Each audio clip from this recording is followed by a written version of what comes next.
महकमे live stock को अरबों रुपए की सालाना बजट दी जाती है, लेकिन माल मवेशी मर रहे हैं, कोई टीका लगाने वाला नहीं है।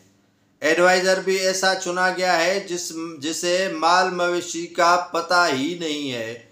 डायरेक्टर ऐसे लगाए गए हैं जो 40 और 60 के फार्मूले के तहत 70 के फार्मूले के तहत जो है वो बंडर बांट कर रहे हैं। अब जो मालवंद अफराद हैं वो शिकायत लेकर जाएं तो जाएं कहाँ। एडवाइजर भी ऐसा कि जिसे पता ही नहीं है कि माल मवेशी में इतनी बीमारियां फैल चुकी हैं कि उनका खात्मा ज़रूरी है।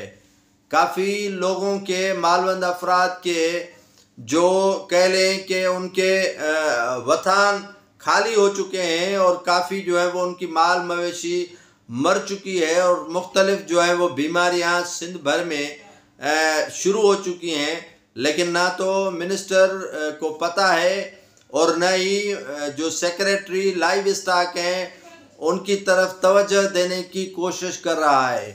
और डायरेक्टर जो लाइव स्टॉक हैं वो भी खामोश लगे पड़े हैं और जो अस्पतालें हैं जानवरों के लिए उनमें अद्वियात मुयस्सर ही नहीं है, वहाँ पर डॉक्टर ही मुयस्सर नहीं है। और मालवंद अफराद जिनका सारा कुछ इन जानवरों की परवरिश और इनकी अफजाइश पर गुजरता है, लेकिन महकमे लाइव स्टॉक की जानिब से सालाना 7 से 8 अरब रुपए बजट रखी जाती है कि माल मवेशी की अफजाइश की जाए, उन्हें बेहतर नशोनुमा की जाए और उन्हें जो है वो अद्वियात फराम की जाए। लेकिन महकमे लाइव स्टॉक की जानिब से इसकी तरफ कोई संजीदगी के साथ गौर नहीं किया जा रहा। काफ़ी लोगों की माल मवेशी मर चुकी है, काफ़ी बीमार हो चुकी है, लेकिन सुनवाई नहीं हो रही है। सुनवाई कौन करेगा? लाइव स्टॉक के जो सूबाई सलाहकार हैं नजमी आलम,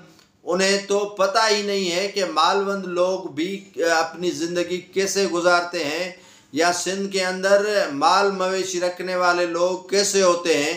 उनको तो अपने महकमे का पता ही नहीं है। पहले सेक्रेटरी जो थे सयाल, उन्होंने इस महकमे का सत्यानाश कर दिया।